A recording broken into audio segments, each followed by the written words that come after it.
moja nimeona kwamba Embu imepewa report ya kusema kwamba ni kaunti moja ambayo inakumbwa ama itakumbwa na njaa.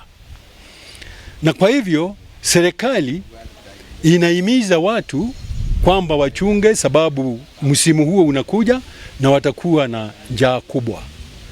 Na mimi nasema hivi kwamba katika Embu tuko na jamii ambayo ni ya dini, tuko na jamii ambayo ni ya siasa, na tuko na jamii ambayo ni ya uchumi katika taifa letu.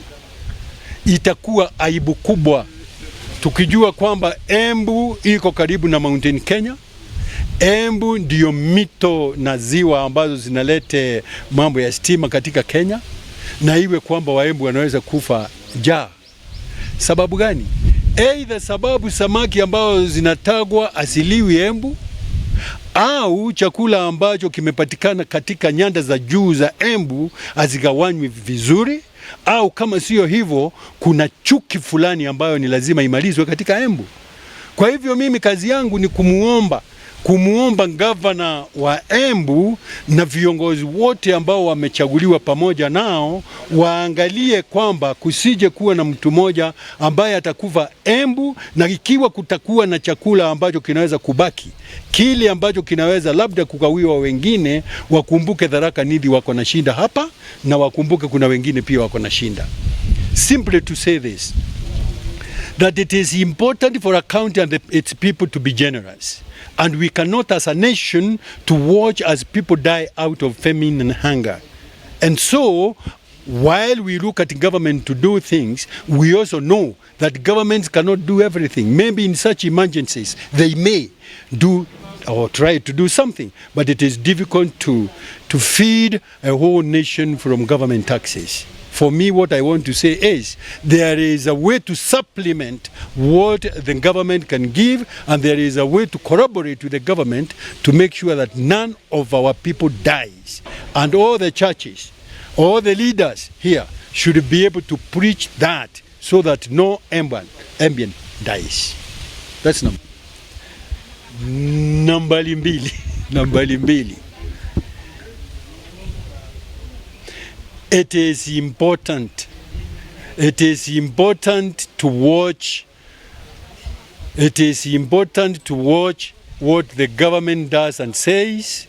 It is important to listen to and see what the opposition says. It is of nobody's interest whatsoever to see that two sides of this government can promote violence, can promote conflict, can promote misunderstanding. And what we are asking is this: there is something Raila you are saying, and there is something Ruto is saying, but whatever you say, let it not provoke conflict among people. Number one. Number two is that anything you say as a political leader has repercussions, and those repercussions is that if I belong to whoever side that is, then I will be supporting that side. And when I support that side, anytime I meet anybody else who does not support that side, then we get conflicted. And the next thing we do is quarrel, and maybe the next thing we do is about fighting. I heard something the other day which is most important, and that is this: that somebody saying that the fight in the Pokot area, the North Rift, is also promoted by the police who trade their bullets with food. What does that mean? It means that we are splitting loyalties, and splitting that loyalty simply means if the government is not supporting the forces, and the forces are going to be left to the masses of the communities, then those forces are not going to have the respect to the government as we expect them to do. And therefore, let the government go there, even as they politic, even as they quarrel, to make sure that the defense forces in Kenya are well taken care of, for them to be able to achieve security and to assure us one. Thank you very much. That is correct. And you know, when when the president and his government hear this, they should be very well informed that there are differing opinions about what they are doing. They should not revert back with violence and hatred. And it is this way. Isn't it correct, for example, that we all are qualified to work, whether we are counting trees in the forests, whether we are sweepers, whether we are executives in government or insurance companies? If they are going to be given by government, I am as qualified as everybody else. But it cannot really be that all the permanent secretaries or the principal secretaries in Kenya should be from one tribe. Why? Principal secretaries are accounting officers. And accounting officers are the ones that know how much money came, how it is going to be spent, by whom, for what reason.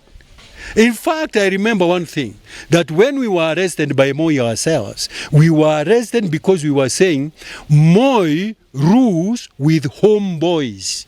Right?